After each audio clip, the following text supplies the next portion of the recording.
We are once again days away from a deadline for funding the federal government.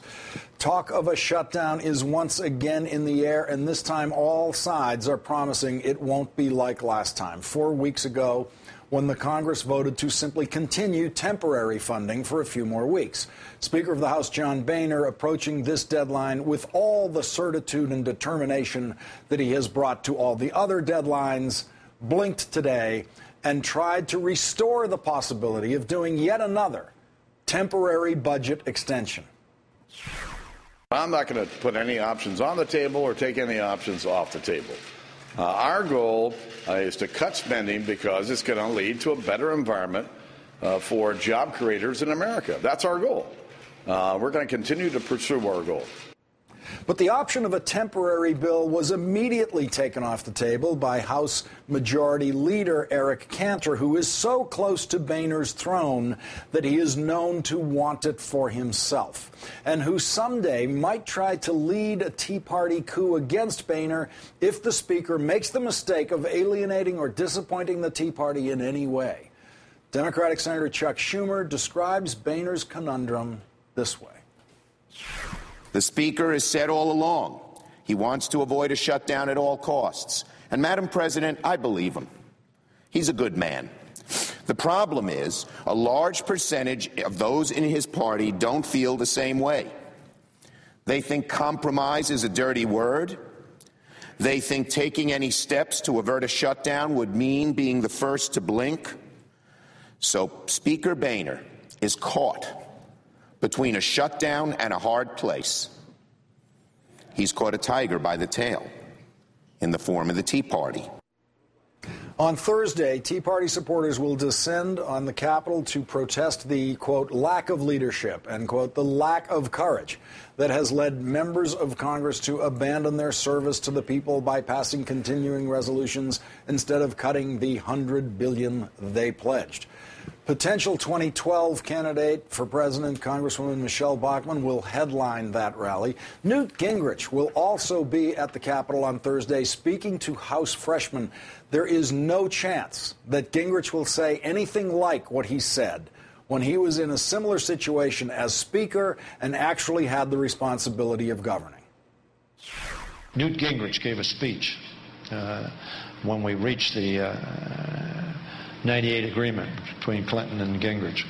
And he said to his, what he called perfectionist caucus, that look, they elected a Democratic president, some Democrats in the Senate and in the House, and by the way, a number of Republicans in the Senate who don't agree with the Republicans in the House. And the American public expects us to move forward. If the perfectionist caucus in the Republican Party wins and shuts down government, it will be to the great detriment of our country and our economy. Joining me now, the senior senator from New York, Senator Chuck Schumer. Thanks for joining me tonight, Senator. Nice to be with you. Senator, any progress today in the negotiations on a possible budget compromise? No, I don't think there was too much progress. The bottom line is the Tea Party continues to pull at Speaker Boehner and say don't come to any compromise. Their positions continue to be extreme. And we know that H.R. 1 will not pass the Senate and the president would veto it. And so their solution just doesn't work and would lead to, if they stick with it, and if Boehner sticks with them, it'll lead to a government shutdown. What is the Democratic Senate proposal on the budget compromise at this point? Well, we've proposed something very reasonable. We've met them halfway.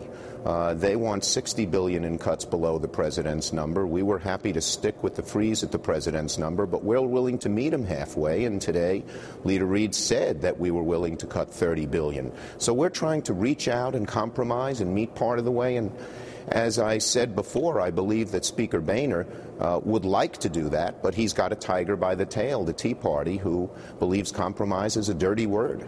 Senator, there are many details in any version of a budget bill, including, for example, the defunding of Planned Parenthood. If that was in the House proposal, an insistence on complete defunding of Planned Parenthood, would you in the Senate be able to accept that?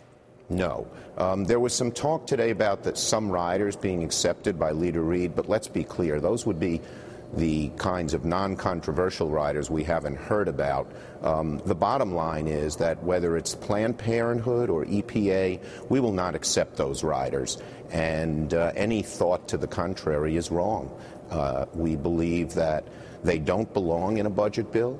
There can be a debate on these issues. We believe they'd be defeated in the Senate. But to try to get them part of this budget bill will just ruin the ability to come to a fair compromise and keep the government running. Senator, the New York Times reported that you had a conference call with the press about this situation, and apparently the call was open sooner than you quite realized, and you were overheard, according to the New York Times, prepping the other senators for the call by saying, "I always use the word extreme. That is what the caucus has instructed me to use this week." Is that a true report of the way this call developed? Yeah, and there's no news to it. I used the word extreme on the floor a few hours before. I've used the word extreme repeatedly. I have no problem that reporters heard me tell my colleagues on the phone that I've used the word extreme, and many of them have as well. Our caucus had a meeting a few weeks ago where we decided to call the H.R. 1 extreme, and it is extreme. For instance, cutting cancer research, I think that's extreme. How about cutting Meals on Wheels, which feeds homebound senior citizens while refusing to touch the oil companies? That's extreme. Cutting border security when there's a clamor to stop illegal immigration. That's extreme, and John Kyle has said that's a bad idea.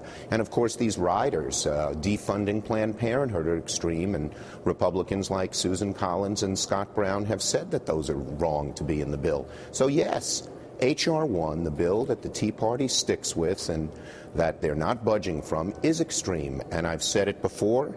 I said it on that call, and I'll say it again. That's not news, and I have no problem that reporters heard me say that. Senator, before you go, I just want to get one question about the situation in Libya, your reaction to the president's speech. And have you been surprised by the amount of criticism the president has received in Washington, given that on March 1st you introduced a resolution in the Senate which passed unanimously condemning Gaddafi's abuse of human rights and in Libya, and calling for a UN-enforced no-fly zone? That was voted for unanimously by the Senate. I think the president has done two things that I think are well received by the American people. First, the mission is limited. It is to the air.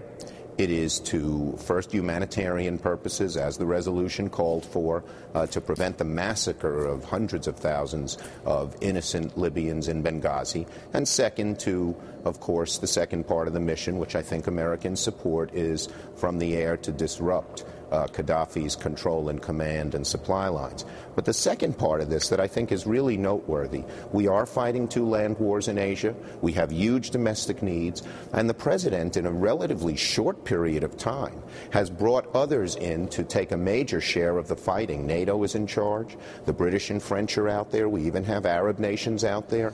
And if this is a template for the future, that there has to be other nations of the world stepping up when there are humanitarian crises, and the president's done it and done it very well. Senator Chuck Schumer, Democrat of New York, thank you very much for joining us tonight. Thank you. Nice to talk to you, Larry.